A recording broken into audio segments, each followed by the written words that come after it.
योगेशजी, मी विचारतो तुम्हाला, आज निघालेले GR आणि आंदोलनाचा झालेला यशस्वी शेवट असं म्हणलं जातं, सरकारनं फसवलंय का मराठ्यांच्या पदरात लढ्याच्या प्रमाणात आपल्याला काही मिळालंय? हे बघा, मनोजदादांच्या सारख्या प्रामाणिक नेतृत्वानं मला तो GR तपासून घ्यायची जबाबदारी दिली होती. काय याच्यात बघा, काय उणिवा असतील तर सांगा. आणि तिथंच आम्ही तपासलो. त्याच्या शब्दांमध्ये बऱ्याचपैकी पद्धतीने फेरफार केला गेलेला आहे, त्याच्यामध्ये कन्फ्युजन ठेवलं गेलेलं आहे, जेणेकरून येणाऱ्या हजारो मराठ्यांना, येणाऱ्या अनेक पिढ्यांना त्याचा त्रास होणार आहे. मनोजदादांना अनेक वकिलांनी घेरले आणि त्यांना मिसगाईड केलेलं आहे. माझं असं स्पष्ट म्हणणं आहे की सरकारनं आपल्याला फसवलेलं आहे. मनोजदादांनी अजूनही संयम बाळगावा.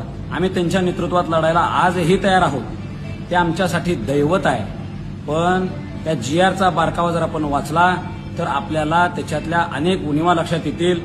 हा GR कोणाला लाभाला मिळू शकतो? ज्यांच्या नोंदी कुणबी मराठा कुणबी किंवा कुणबी मराठा अशा असतील, अशा लोकांना त्याचा लाभ होईल.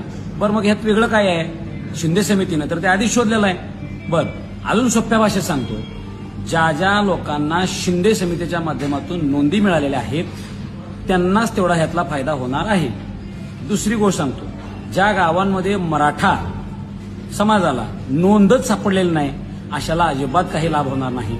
आम्ही असाच ग्रह करत होतो, समजत होतो की हैदराबाद गॅझेटियर लागू करणं म्हणजेच तिथले सगळे मराठे कुणबी आहेत किंवा मराठा कुणबी आहेत किंवा कुणबी मराठा आहेत, असं त्याच्यामध्ये कुठेही स्पष्टता नाही. आणि हैदराबाद गॅझेटियरच्या बाबतीत अनेक कायदेतज्ञांनी माझ्याशी चर्चा केलेली आहे.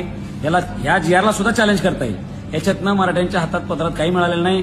माझ्या दादांना ही विनंती आहे. दादांना मी हे सत्य सांगत असताना त्यांच्या जवळच्या लोकांनी मला थोडंसं दूर केलं, नंतर दादाने सुद्धा मला थोडंसं दूर केलं. पण जे त्यांनी जर माझ्यावर जबाबदारी दिलेली असेल तर एक छत्रपतींचा मावळा म्हणून, एक खानदानी मराठा म्हणून सत्य सांगायचं धाडस मी दादांना तिथं केलं. भलेही माझी गोष्ट आता त्यांना मान्य झाली नाही, पण त्यांना एक लक्षातही आलेलं आहे की योगेश केदार काहीतरी म्हणते म्हणजे त्यात खरं आहे.